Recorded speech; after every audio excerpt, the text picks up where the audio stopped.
নমস্কার বন্ধুরা, আশা করি সবাই ভালো আছেন। তো বন্ধুরা, এখন যে বিষয়টা নিয়ে আমি কথা বলবো, তো সেই ছবিটার নাম হলো অন্ধ আইন, যেটা 1998 সালে রিলিজ করেছিল। এবং এখানে লিড চরিত্রে আমরা মান্না এবং রুবেল, সেই সময়কার বাংলাদেশের দুজন জনপ্রিয় অভিনেতা, একটা হচ্ছে মান্না এবং রুবেল, তাদেরকে আমরা একসঙ্গে অভিনয় করতে দেখি। ছবির নাম হচ্ছে অন্ধ আইন। তো সেই ছবিটাকে নিয়ে এখন কথা বলবো। তো ছবিটার রিভিউ বা ছবিটার বিষয়ে কথা বলার আগে একটা কথা বলে দিতে চাই যে এই সিনেমাটা আমাকে রিকোয়েস্ট করেছে আমার একজন সাবস্ক্রাইবার বন্ধু, সে আমাকে এই সিনেমাটা নিয়ে কথা বলতে বলেছে। তো এখন তার কথাতেই এই সিনেমাটা নিয়ে এখন আমি কথা বলবো। তো তার আগে প্রত্যেকটা বন্ধুকে অনুরোধ করে রাখবো, আপনারা যদি চ্যানেলটা নতুন হয়ে থাকেন অবশ্যই আপনারা চ্যানেলটা সাবস্ক্রাইব করে নেবেন।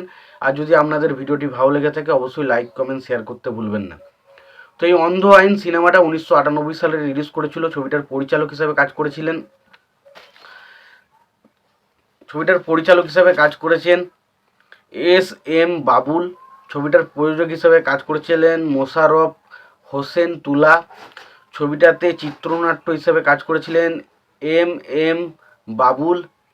ছবিটার কাহিনী লিখেছিলেন বুড্ডা সারোয়ার। ছবিটার মিউজিক মিউজিক ডিরেক্টর হিসেবে কাজ করেছিলেন শওকত আলী ইমন। এবং ছবিটার রান টাইম ছিল 155 মিনিটের মতো। ছবিটাতে অভিনয় করেছেন মান্না, শাহানাবাজ, রুবেল, হুমায়ুন ফরিদি, গোলাম মুস্তফা, প্রবীর মিত্র, রিনা খান সহ আরও অনেকে।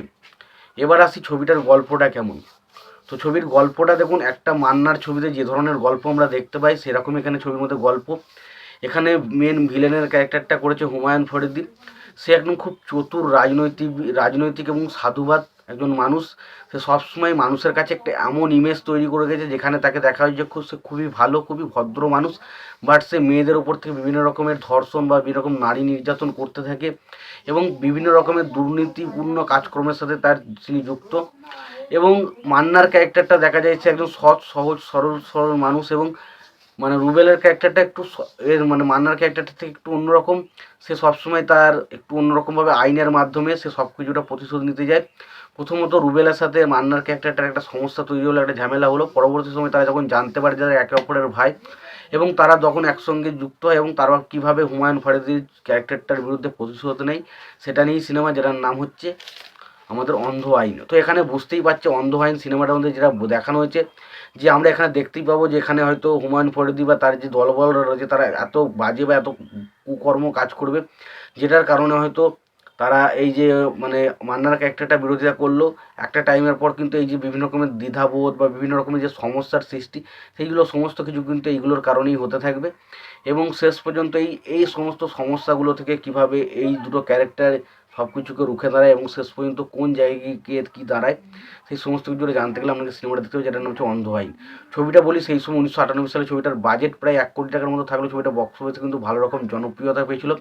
ছবিটা বক্স অফিসে সুপার ডুপার হিট হয় এবং এখানে ছবির অ্যাকশন সিনগুলো বেশ মারাত্মক ছিল। বাকি এখানে মান্না এবং রুবেলের মধ্যে প্রথম আমরা একসঙ্গে জুটি বাঁধতেই ছবিটাকে দেখেছিলাম এবং ব্যাপক লেগেছিলো। ওভারঅল আমি সিনেমাটা এটুকুই বলতে পারি, বেশ ভালো একটা অ্যাকশন সিনেমা। অবশ্যই সিনেমাটা না দেখে থাকলে সিনেমাটা গিয়ে দেখুন।